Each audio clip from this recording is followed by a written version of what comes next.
안녕하세요. 여러분의 페이스메이커 박춘일 목사입니다.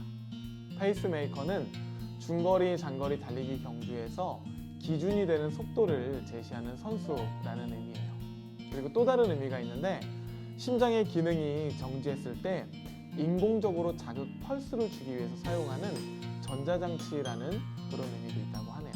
마치 심폐소생술을 통해서 멈춰있는 심장을 깨우고 살리는 것처럼 말이죠. 저는 이렇듯 사순절 특별 새벽 기도회를 여러분들과 함께 달리며 여러분들이 완주하고 승리할 수 있도록 옆에서 기준이 되고 여러분들의 영혼을 쿵쾅쿵쾅 흔들어 깨우는 그런 페이스메이커로서 여러분들을 응원하고 기도하도록 하겠습니다. 제가 오늘 여러분들과 이렇게 인사를 나누기 위해서 사순절 특별 새벽 기도회 때만 입는 특별한 복장을 한번 입어봤는데 어떠신가요? 고린도후서 2장 말씀을 보면 그리스도인의 냄새, 그리스도인의 향기를 나타내라고 하는데, 이 특별한 복장을 입음으로써 여러분들에게 사순절의 냄새와 향기를 전하고 싶었습니다. 그게 좀 전해지는 것 같나요? 여러분, 마라톤 하면 어떤 이미지가 연상되십니까? 마라톤은 자신의 한계의 극복의 상징이죠. 그리고 마라톤은 올림픽의 가장 마지막에 치르는 경기라고 해요. 마라토너가 42.19km라는 자기 자신의 한계를 극복하며 뛰어내고 완주한 그곳에서 올림픽의 폐막식을 치르고 그들을 격려하고 축하하면서 메달을 수여하기 위함이라고 하죠. 이렇듯 올림픽의 꽃은 마라톤이라고 합니다. 저는 여러분들이 40일의 사순절 특별 새벽 기도회를 잘 완주하고 승리해서 마라토너가 꼬린 지점에서 박수를 받고 메달을 받는 것처럼 여러분들이 예수님의 박수를 받고 정말 잘했다고 칭찬받는 그런 성도가 되기를 간절히 소망합니다. 저는 여러분들과 습관에 대해서 이야기를 좀 나누고 싶어요. 하나의 행위가 하나의 습관으로 정착되기까지는 21일과 66일이라는 숫자가 아주 중요하다고 말합니다. EBS 특집 다큐멘터리로도 방영되었던 습관 66일 기적이라는 책을 보면 먼저 우리의 뇌는 새로운 것을 접하게 되면 먼저 거부감을 나타내게 된다고 해요. 그렇기 때문에 거부감을 익숙함으로 바꾸기 위해서는 기간이 필요하다고 해요. 이 책을 보면 3일차에서 우리 뇌에서 어떤 일이 벌어지냐면 뇌에서 느끼는 거부감이 최고조에 이른다고 하네요. 이것이 바로 1차 고비예요. 그리고 여기서 작심삼일이라는 말이 생기게 된 유래도 있다고 해요. 그래서 우리가 사순절 하루 이틀 3일이 되면은 굉장히 지치는 첫 번째 고비가 오는 것이죠. 그리고 7일차, 이때는요 3일차를 극복한 후 다시 찾아오는 2차 고비가 7일차에 나타난다고 합니다. 그리고 2주, 그러니까 14일차죠. 이때는 7일차를 극복한 후 다시 찾아오는 3차 고비가 있다고 해요. 그러니까 우리가 사순절 14일까지 달리기 위해서 기본적으로 3번의 고비가 있는 거예요. 그러니 여러분들이 느끼는 심리적인 부담은 자연스러운 것입니다.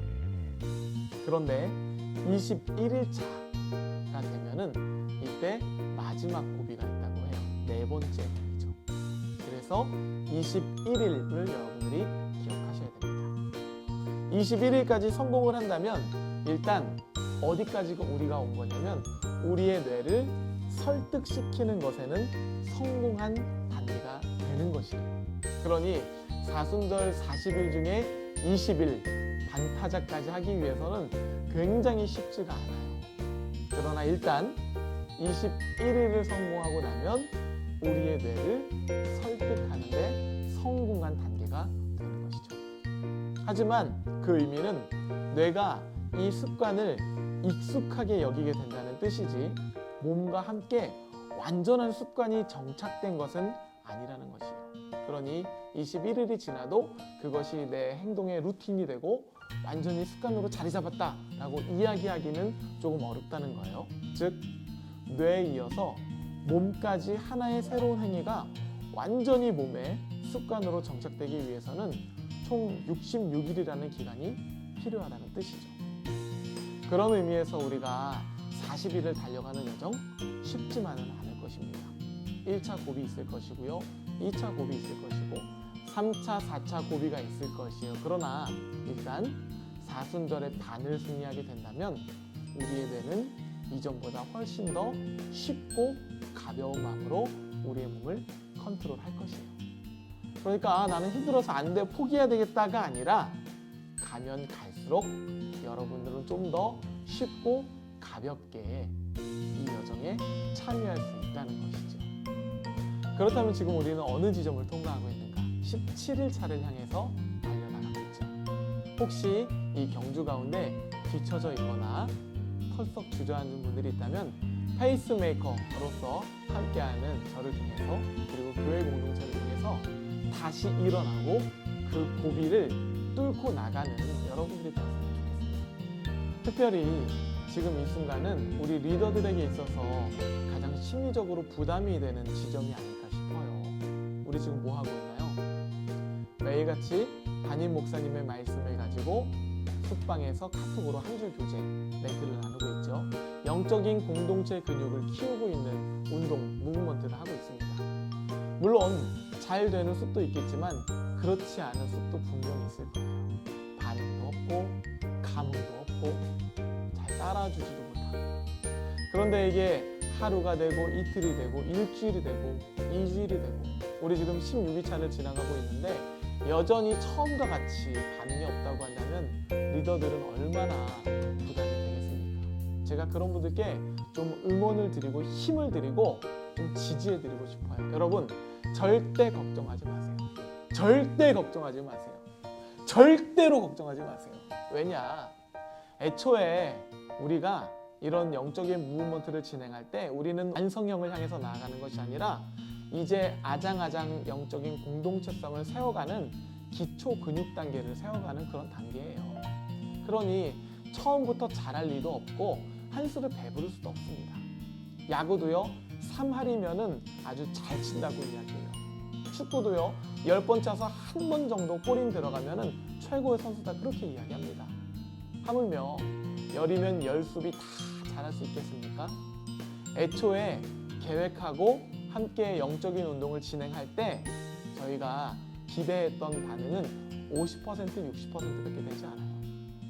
나머지 40%는요 저희가 격려하고 지지하고 기도하고 가면서 끌어가고 세워나가는 그런 선교적 지점으로 어차피 생각했었습니다. 그러니 우리 수분 반응이 없다고 생각대로 잘 따라주지 않는다고 해서 절대로 지쳐하지 마시고 그것은 아까 제가 말씀드렸던 것처럼 습관을 세워가는 하나의 과정이고 지점이기 때문에 자연스럽게 받아들이시고 지치지 마시고 주저앉지 마시고 이 페이스메이커와 함께 끝까지 달려나갔으면 좋겠어요. 어떻게 마음이 조금은 쉽고 가벼워졌나요? 여러분 누가 뭐래도 그 가정은 아비와 어미가 책임지는 거예요. 내 자식이 말 잘 듣고 잘 따라와서 그 자식이 이쁜 것이 아니라 자식이기 때문에 예쁜 것이고 자식이기 때문에 아비와 어미가 책임지는 것이에요. 우리 수건들이 잘 따라오고 잘한다고 해서 아비, 어미로서의 역할만 하는 것이 아니라 잘 따라오지 못해도 아비와 어미는 그 수건들을 품고 가는 것이죠. 저는 영적인 원리도 똑같다고 생각해요. 우리 수건들 미우나 고우나 잘 따라나 잘 따라오지 못하나 하나님이 여러분들에게 맡겨주신 우리 영적인 가족이에요. 그렇다고 한다면 어떻게 해야 되겠습니까? 그들과 함께 끝까지 여러분들이 페이스메이커가 되어서 완주하고 승리할 수 있도록 달려가야죠. 혹시 알게 모르게 주저앉고 지쳐했던 리더들이 있다면 여러분들 다시 일어나십시오. 그리고 만약 이 영상을 보시는 분들이 수번이라고 한다면 여러분 좋은 말로 할 때 숙장, 부숙장님들을 잘 따라가 주시기를 바랍니다. 많이 부탁드립니다. 잠언서 4장 6절 말씀은 이렇게 말합니다. 지혜를 버리지 말라. 그가 너를 보호하리라. 그를 사랑하라. 그가 너를 지키리라. 여기에 우리가 끝까지 달려나가야 할 이유가 있습니다. 주 안에 감춰진 보물을 우리는 포기할 수가 없죠. 때로는 지치고 때로는 새벽을 깨우는 것이 피곤하고 고단하고 그만두고 싶고 이 영적인 순례를 쉽게 가고 싶은 마음도 있겠지만 그럼에도 불구하고 우리는 주 안에 감춰진 이 보물을 절대로 포기할 수 없습니다. 그 보물은 무엇입니까? 지혜죠. 40가지의 지혜를 통해서 부족한 우리의 삶, 결핍되어 있는 우리의 삶을 예수님께서 충만하게 하실 거고 완전하게 하실 것입니다. 저는 이 지혜라는 단어를 예수님으로 바꿔보고 싶어요. 예수님의 40가지 이야기가 우리의 인생을 가득 채워주실 것이고 지혜로 완전하게 하실 것이고 예수님으로 충만하게 하실 것이요. 여러분의 인생 가운데 여러 지점 가운데 황폐하고 고단하고 피곤하고 낙담이 되어 있다고 한다면 40가지의 지혜를 통하여 40가지의 예수님의 이야기를 통하여 여러분들이 승리의 길로 나아가게 될 줄 믿습니다.